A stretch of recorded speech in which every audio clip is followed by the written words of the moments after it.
Bonjour, aujourd'hui on va parler de la sélection, de la recopie et du nommage sur Excel. C'est trois choses très importantes, autant pour l'utilisation d'Excel dans votre vie professionnelle que pour l'examen de SIG, de DCG à la fin de l'année. Donc, la sélection. Alors, quand on est devant un ordinateur, c'est assez simple. Si on veut la cellule E6, on clique sur E6. Si on veut l'ensemble de la ligne, par exemple, on clique sur E6, on laisse appuyer et on va jusqu'à I6. Et là, on a l'ensemble de la ligne. Si on veut l'ensemble de la colonne, c'est pareil, on clique sur E6 et on va jusqu'à E9. Donc on a l'ensemble de la colonne. Et si on veut, par exemple, l'ensemble de la plage, là, eh bien, on clique en haut à gauche et on va jusqu'à en bas à droite. Bon, évidemment, ça peut être fait dans d'autres sens, mais gardons cette logique pour plus tard. Alors, sauf que nous, là, l'examen, on est à papier et on n'a pas de souris et on n'a pas de pointeur. Donc, pour sélectionner donc, le 1, là, il faut qu'on sélectionne la cellule E6. Et vous voyez, je tape égal E6 et je tombe bien sur cette cellule-là. Maintenant, si je veux cette ligne-là, qu'est-ce que je dois taper? Donc, je commence par égal. Ensuite, je commence par la première cellule de la ligne, E6. Ensuite, j'utilise deux points. Et maintenant, je tape I6. En tapant I6, donc, je tape la dernière cellule de la ligne. Donc, pour sélectionner une ligne, je tape égal, la première cellule de la ligne, deux points, la dernière cellule de la ligne. Donc, ça nous fait égal E6, deux points, I6. Donc, vous l'aurez compris, pour sélectionner, par exemple, cette colonne, donc on va commencer, toujours pareil, égal, on commence par E6, ensuite 2 points, et cette fois on va jusqu'à E9. Et donc ça nous sélectionne bien l'ensemble de la colonne. Par contre, maintenant si on veut tout cet ensemble-là, donc on sélectionne, bon d'abord on commence par égal, toujours pareil, on sélectionne la cellule d'en haut à gauche, donc E6, 2 points, et cette fois, on va jusqu'à I9. La dernière cellule en bas à droite. Et donc, cette fois, on sélectionne l'ensemble. Donc ça, c'est pour avoir un ensemble. Donc c'est en ça que sont très importants les deux points. Maintenant, si on veut sélectionner, par exemple, c'est cette colonne-là et cette colonne-là.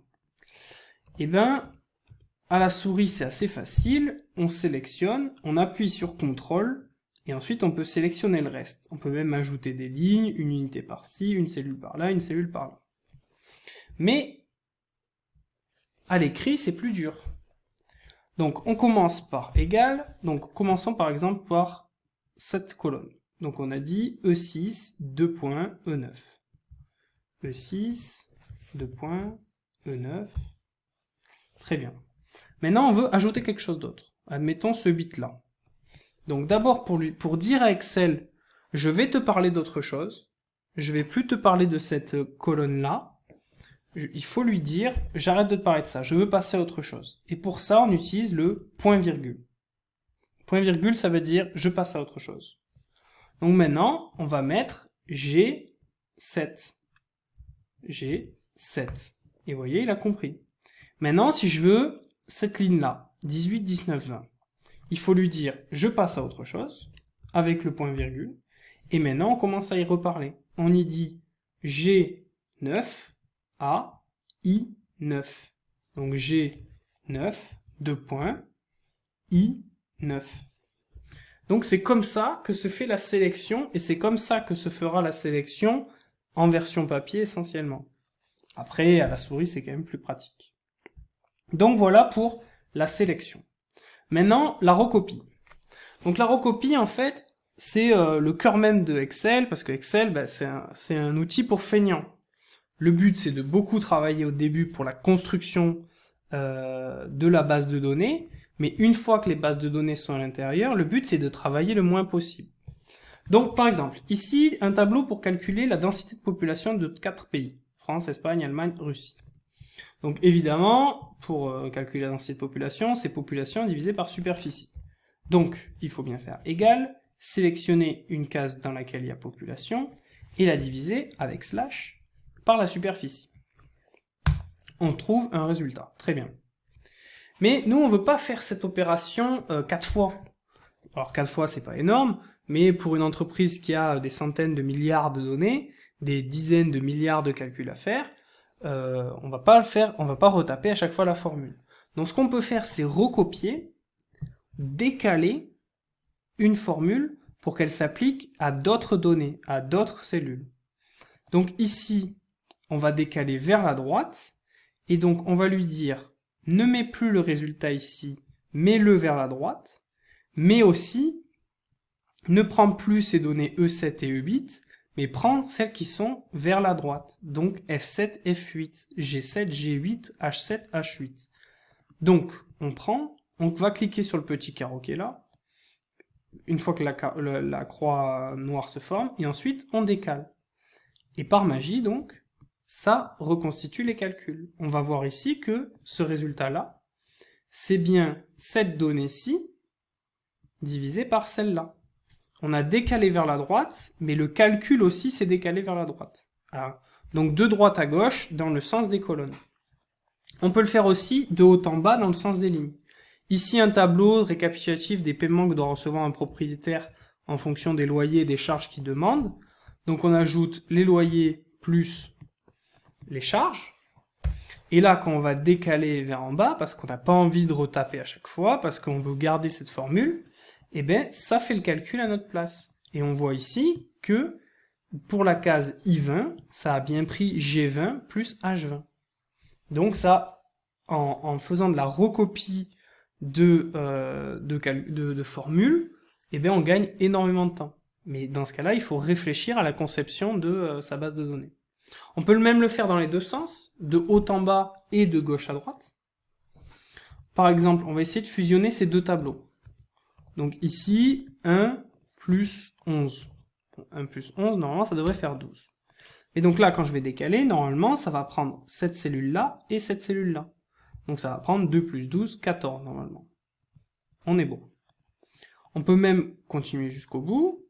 Ça va, donc normalement, ici, ça a bien pris, voilà, celle-là, G26 et K26. Mais donc, on est allé sur le côté, de droite à gauche, dans le sens des colonnes, mais on peut aussi descendre et aller dans le sens des lignes. Et donc là, effectivement, on voit bien que, par exemple, pour celui-là, il a bien pris F27 et J27, 5 et 15 égale 20. Le piège, et c'est sur ça qu'on va travailler ensuite lorsqu'on va voir la vidéo et le travail sur l'adressage, c'est de bien concevoir donc les bases de données, parce que si on recopie, on étire une formule trop loin, on voit qu'elle perd de pertinence. Là, vous voyez ici, comme on lui demande d'ajouter, on a étiré trop loin, et on lui demande d'ajouter H27 et L27. Sauf que ces cellules, elles sont vides. Pour Excel, quand c'est vide, ça vaut 0. Donc, 0 plus 0 égale 0. Et encore pire, c'est lorsqu'on étire encore, et que là, cette fois, il commence à prendre des données ici, plus un 0, et on a l'impression que c'est cohérent cette réponse, et en fait, elle l'est pas, et donc ça pourrait nous amener à faire des erreurs. Donc c'est pour ça qu'il faut bien concevoir ces bases de données, bien concevoir ces formules, et surtout faire un bon adressage, et ça, on le verra dans une autre vidéo.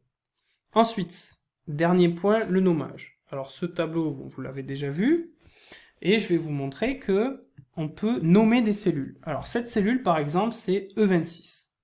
Mais on peut lui donner un nom. Ça, c'est faisable que sur ordinateur.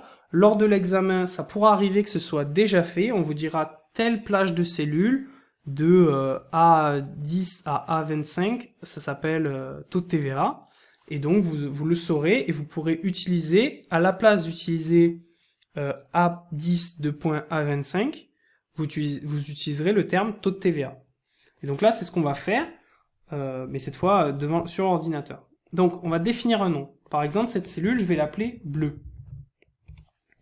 Et par exemple, cette cellule, donc la I9, qui contient la donnée 20, je vais l'appeler rouge. Donc je vais sur définir un nom. Je vais l'appeler rouge.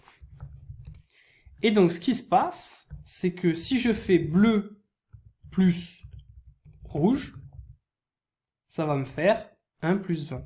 Ça va me faire 21.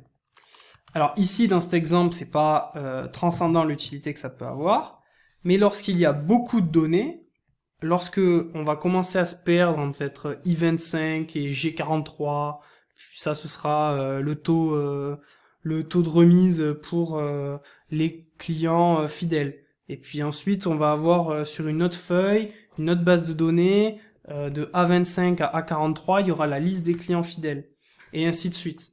Et bien plutôt que d'utiliser un adressage classique avec des A20 de points A40, eh ben, on va utiliser plutôt le nommage des données.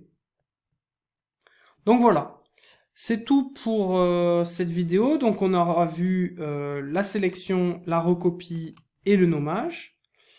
On va directement passer à une vidéo sur l'adressage, qui est le point clé de la compréhension d'Excel et qui rend possible l'utilisation de formules complexes. Donc voilà.